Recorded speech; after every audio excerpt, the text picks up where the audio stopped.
नमस्कार दोस्तों, आज हम पांचवी कला का सार बहुत ही सरल शब्दों में जानेंगे।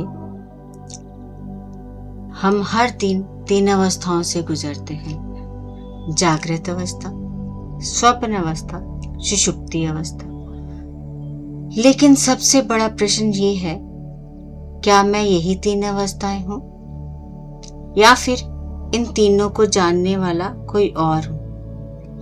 आइए इसे सरल भाषा में समझते हैं। पहली अवस्था जागृत अवस्था।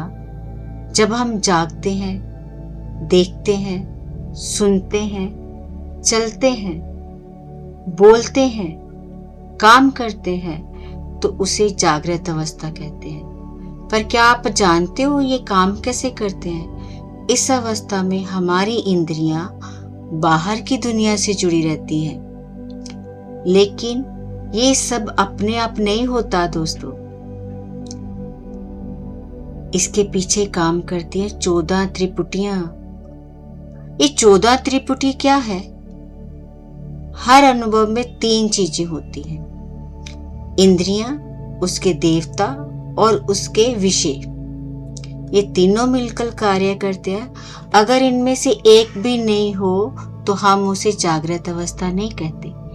जागृत अवस्था के लिए इंद्रियां, उसके देवता और उनका विषय होना बहुत जरूरी होता है। अब जाने ये 14 त्रिपुटियां क्या है। 5 तो ज्ञान इंद्रियां आप जानते हो, उसमें आंख होती है, उसके देवता सूर्य होते हैं और उसका विषय रूप होता है। और ऐसे ही कान का देवता होते हैं दिशाएं और उनका रूप शब्द, और नाक का देवता होता है अश्विनी कुमार और उनका रूप होता है गंध। विषय मतलब गंध होते हैं। ऐसे ही आगे चलते जाएंगे। जीभ के देवता वरुण देव हैं और उसका विषय रस है। त्वचा के देवता वायु देव हैं और उसका विषय स्पर्श है। तो ऐसे आगे बढ़ते हैं। 5 कामेंद्रियों के बारे में भी जान लेते हैं। जैसे वाणी के देवता अग्नि होती है और बोलना उसका विषय हो जाता है। और हाथ इंद्रदेव, ग्रहण करना, लेना देना। और पैर उनके देवता उपंदर और उसका कार्य होता है, विषय होता है चलना। और गुदा, इनके देवता को यम भी कहते हैं, मृत्युदेव भी कहते हैं, और इनका वो होता है, विषय होता है त्याग करना। और जनन इंद्रियों, उसका देवता होता है प्रजापति, आनंद, उत्पत्ति। और अंतकरण, वो होता है मन के देवता होते हैं चंद्रमा। कभी मन कैसे होता है, कभी कैसे होता है, और उनका विषय होता है संकल्प और विकल्प। इसी प्रकार बुद्धि के देवता ब्रह्मा, जो निर्णय लेते हैं। चित्त, नारायण, उनके देवता होते हैं, स्मरण में काम करते हैं। और अहंकार, उनके देवता रुद्र, जो मैंपन नहीं छोड़ते, मैं। ये सब मिलकर जागृत अवस्था को चलाते हैं। लेकिन मैं इन सब को जान रहा हूं, इसलिए मैं इन सब से अलग हूं। दूसरी अवस्था स्वप्न अवस्था। जब शरीर सो जाता है लेकिन मन जागता रहता है, तब आती है स्वप्न अवस्था। इस अवस्था में बाहर की इंद्रियां काम नहीं करती, लेकिन मन अपना संसार बना लेता है। कभी हम उड़ते हैं, कभी डर जाते हैं, कभी खुश होते हैं, और उस समय सपना बिल्कुल सच लगता है। लेकिन जागने के बाद पता चलता है, अरे ये तो सपना था। इसे एक उदाहरण से समझते हैं। जैसे कोई बढ़ई या कारपेंटर काम करने आता है, वो अपना बैग खोलता है तो उसमें सारे औजार निकाल कर काम करता है, लेकिन काम पूरा होने के बाद वो सारे औजार वापस बैग में रख देता है और फिर अगले दिन आकर उनका उपयोग करता है। ठीक वैसे ही स्वप्न अवस्था में हमारी ज्ञान इंद्रियां और कर्म इंद्रियां शांत होकर भीतर चली जाती हैं। ये बाहर काम नहीं करती और उस समय केवल मन अपने संस्कारों और कल्पनाओं से पूरा सपना बनाता है, यानी अपना संसार रचता है।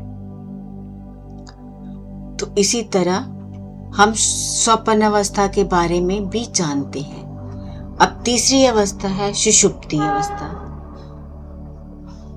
सुषुप्ति सबसे गहरी अवस्था है, यानी गहरी नींद। इस अवस्था में न मन रहता है, न विचार रहते हैं, न सपना, न इच्छा, सब कुछ शांत हो जाता है और हम अपने स्वरूप के सबसे नजदीक होते हैं। लेकिन सुबह उठकर हम कहते हैं आज बहुत चैन की नींद आई, मुझे कुछ पता ही नहीं चला।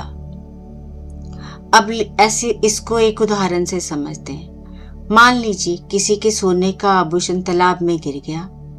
अब एक तैराक को उसे निकालने के लिए पानी में भेजा गया, उसे आभूषण मिल भी गया, तो क्या वो पानी के अंदर बता सकता है मुझे मिल गया?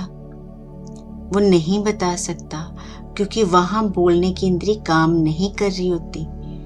जब वह बाहर आता है तब बताता है कि हाँ मुझे आभूषण मिल गया।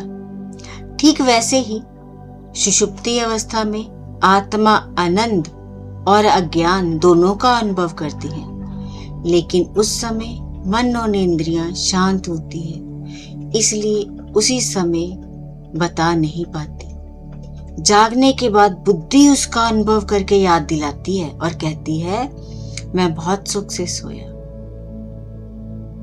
और सबसे बड़ा रहस्य, जागृत अवस्था आती है और चली जाती है, स्वप्न अवस्था आती है और वह समाप्त हो जाती है, सुषुप्ति अवस्था भी आती है और समाप्त हो जाती है। लेकिन जो इन तीनों अवस्थाओं के बारे में जान रहा है वह कभी नहीं बदलता, वही हमारा वास्तविक स्वरूप है। और आखिर में जैसे हम कहते हैं मैं शरीर नहीं, मैं मन नहीं हूँ, मैं बुद्धि नहीं हूँ, उसी तरह मैं इन तीनों अवस्थाओं को जानने वाला शुद्ध चेतन आत्मा हूँ, साक्षी हूँ। और अगर आप ऐसे ही गहरे आध्यात्मिक विषय को सरल भाषा में समझना चाहते हो तो unified with love and light channel को सब्सक्राइब करें। इस चैनल पर इन वीडियोस की पूरी श्रृंखला उपलब्ध है। धन्यवाद। Thank you.